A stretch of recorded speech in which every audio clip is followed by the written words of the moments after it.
Bonjour tout le monde, aujourd'hui nous allons voir comment faire des tractions et comment en faire plus. La première étape, ça va être les tractions australiennes. Donc les tractions que l'on fait pied au sol sur une barre plus basse. Je vais commencer par en faire 10.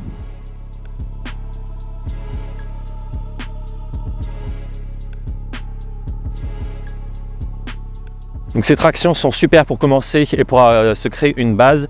Tout simplement parce que vous pouvez choisir la difficulté avec l'angle, alors qu'avec les tractions, on commence directement avec la totalité de son poids de corps, ce qui peut être beaucoup pour des gens qui ne sont pas entraînés. Donc plus vous allez être debout, moins vous allez mettre de votre poids et plus la barre sera dirigée vers votre ventre. Et plus vous allez descendre, plus ça va devenir difficile, plus vous allez y mettre de votre poids et plus l'angle va commencer à ressembler à celui des tractions. Quand vous faites ces tractions, vous voulez commencer directement avec un léger overgrip. C'est-à-dire vous ne prenez pas la barre du bout des doigts comme ça et ce sont les doigts qui la retiennent. Vous voulez avancer légèrement la paume au-dessus pour que ce soit la paume qui fasse un peu résistance, que vous ayez cette force de pression et pas juste du bout des doigts. Si vous prenez cette habitude dès maintenant, cela vous servira énormément après sur tous les autres exercices de traction, sur les tractions et ce qui va après, car ça permet d'aller plus haut et ça permet d'avoir le poignet dans une bonne position pour faire des muscle-up, pour faire toute une myriade d'exercices que vous pourrez faire après. Donc prenez cette bonne habitude maintenant, car ça peut être très frustrant, et moi je suis passé par là, d'apprendre à faire les tractions du bout des doigts et de se rendre compte que dès qu'on doit avancer un peu la main pour espérer aller plus haut et en faire plus, d'un coup on se rend compte que l'avant-bras est très peu, voire pas du tout entraîné, et c'est très frustrant. Deuxième chose que vous pouvez faire pour vous améliorer sur les tractions australiennes avant de passer aux tractions, et ces améliorations, ces petites astuces sont valables pour tous les exercices de traction et les tractions elles-mêmes. Un, c'est de tester différents écartements. Des tractions australiennes très larges comme ça, des tractions australiennes très serrées.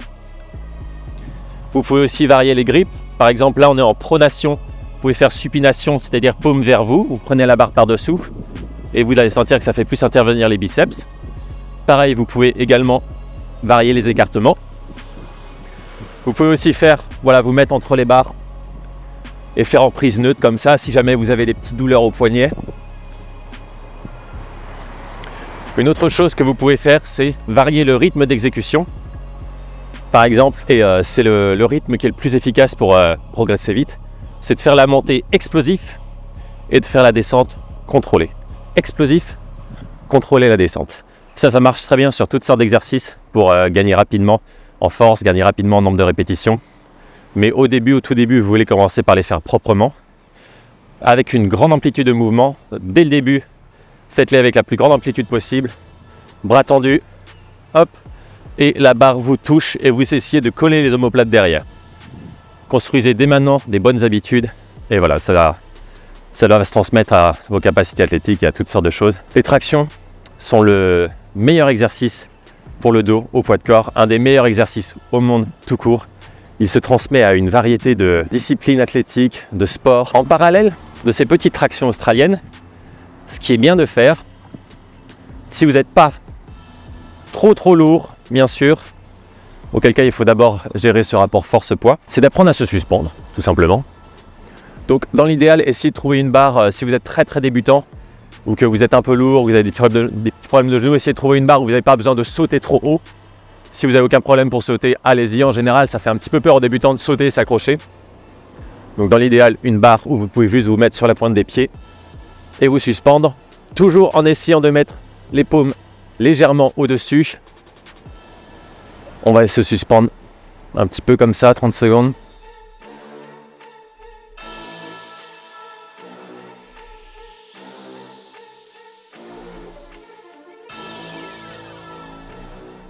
Voilà, vous voyez que ça peut devenir vraiment très naturel au point d'en devenir ennuyeux.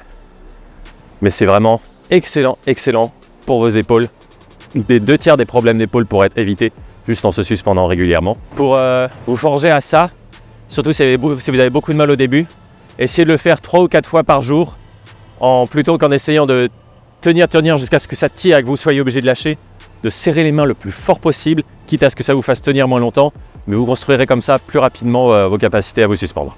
Et une fois que vous êtes à l'aise avec ça, un moyen tout simple de progresser encore un peu plus, c'est tout simplement de le faire à un bras. Et puis pareil, vous apprenez à tenir comme ça de plus en plus longtemps jusqu'à ce que ça devienne vraiment très confortable. Et puis vous switchez pour être équilibré des deux côtés. Faites autant de chaque côté. Hop, voilà. Le prochain exercice ensuite que vous pouvez apprendre, ce sont les tractions scapula. Donc ce ne sont pas des tractions où on va monter jusqu'en haut, mais ce sont des tractions tout simplement où on va rétracter les omoplates en arrière le plus loin possible et juste faire ça. Gardez les bras tendus. Je vais en faire 10.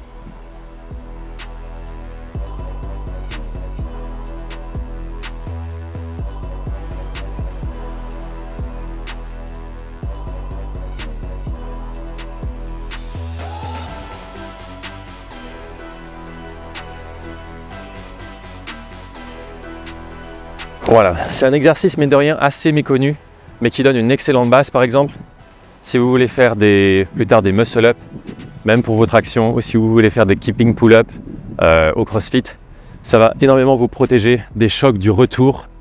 Et cela permet aussi après, dans vos tractions, de ne pas faire des espèces de demi-tractions comme ça, mais de savoir partir vraiment suspendu. C'est un peu le principe de la traction. Si vous ne partez pas vraiment complètement suspendu, êtes-vous vraiment capable de faire une traction? Cela vous apportera beaucoup moins d'un point de vue athlétique, d'un point de vue sportif et même pour la santé de vos épaules que de faire des demi-mouvements sans pouvoir partir de la base. Ensuite, l'exercice d'après, ce sont les tractions négatives. Donc les tractions négatives, c'est on va partir du haut de la traction et ralentir la descente jusqu'en bas en essayant de contrôler, remonter comme ça et en faire 5, 6, c'est bien. C'est plus un exercice de force, vous voulez contracter le plus fort possible. Donc vous avez deux options. Soit vous trouvez une barre basse comme ça, hop, vous vous placez menton au-dessus de la barre et vous retirez juste les jambes et vous contrôlez jusqu'en bas en remontant les jambes. Soit vous avez des barres plus hautes comme ça et dans ce cas vous faites des tractions sautées négatives. Donc encore une fois, c'est si vous pouvez bien sûr.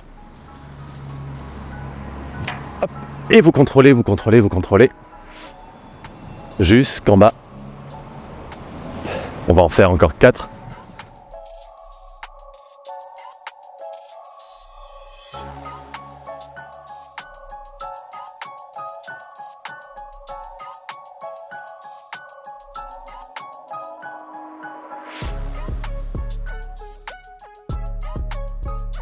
Voilà. Excellent exercice pour apprendre les tractions. Vous pouvez aussi, je prends juste un élastique, vous pouvez également utiliser un élastique en le mettant comme ceci, vous le passez par-dessus la barre, vous rentrez un côté dans l'autre, hop, vous tirez, vous placez votre pied dessus, voilà, vous appuyez comme ça vous permet de mettre le deuxième pied et ça vous permet de faire des tractions complètes beaucoup plus facilement selon la résistance de l'élastique. Mais cet exercice, bien que très efficace pour sentir le mouvement, va vous faire progresser beaucoup moins vite que des tractions négatives, car les tractions négatives déjà obligent à mettre énormément de force sur toute l'amplitude de mouvement. Et deuxième chose, c'est que les tractions négatives vous obligent à mettre la même force sur toute l'amplitude de mouvement. Alors que l'élastique va très peu vous soutenir quand vous êtes en haut du mouvement. Ça va être très lâche, donc vous allez gagner beaucoup de force en haut du mouvement. Et il va énormément vous soutenir quand vous serez en bas du mouvement. Et au final, quand vous serez là, vous serez beaucoup plus faible que quand vous serez là. Ce qui donne plus tard des espèces de demi-traction que vers le haut comme ça.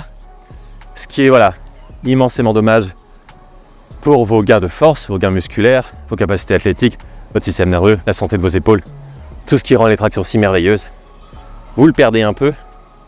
Donc les élastiques selon le mouvement, c'est bien pour sentir le mouvement, mais vous apprendrez beaucoup plus vite à faire de vraies belles tractions en vous collant directement aux tractions négatives, qui voilà, je veux bien vous le concéder, sont un petit peu plus douloureuses.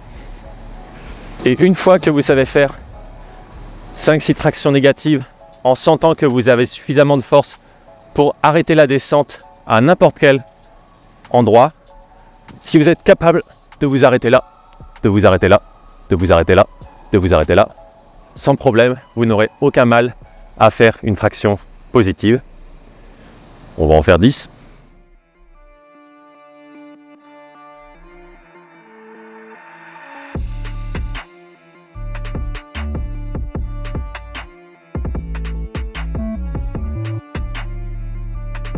Voilà. Ensuite, pour faire plus de traction, vous pouvez utiliser les mêmes astuces que expliquées précédemment sur les tractions australiennes.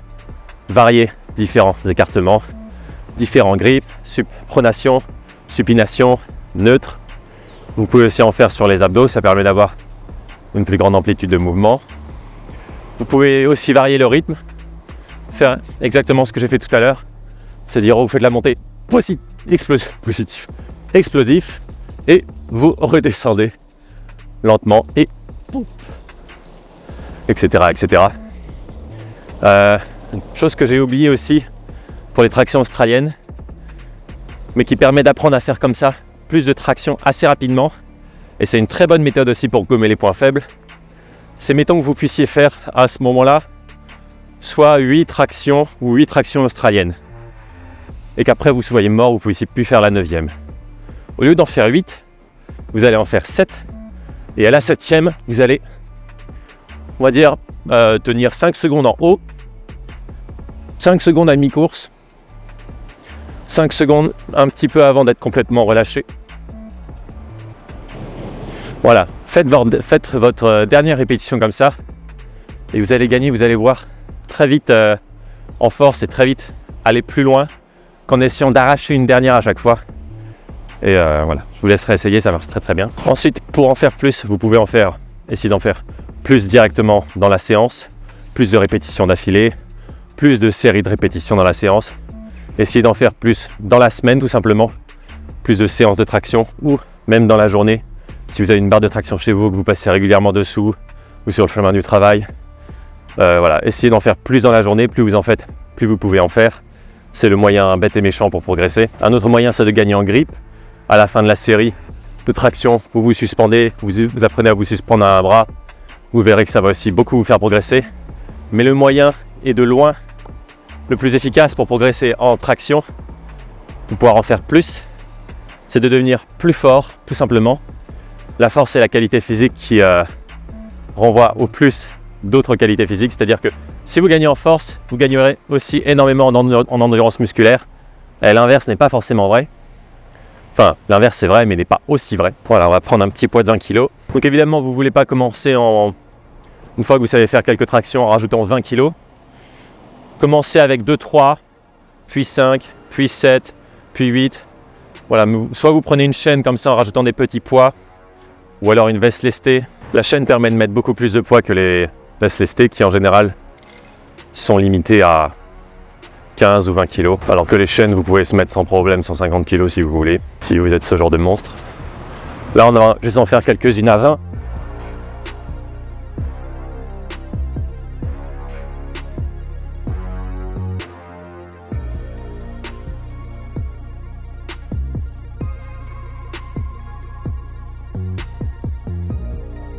Voilà, j'utilise le même principe. Petite pause en haut, petite pause au milieu, petite pause en bas. Donc, quand vous essayez de gagner en force, vous voulez dans l'idéal utiliser un poids qui ne vous permette pas de faire plus de 5 répétitions. Si vous pouvez faire plus de 5 répétitions, c'est que vous pouvez rajouter quelques kilos en plus pour redescendre.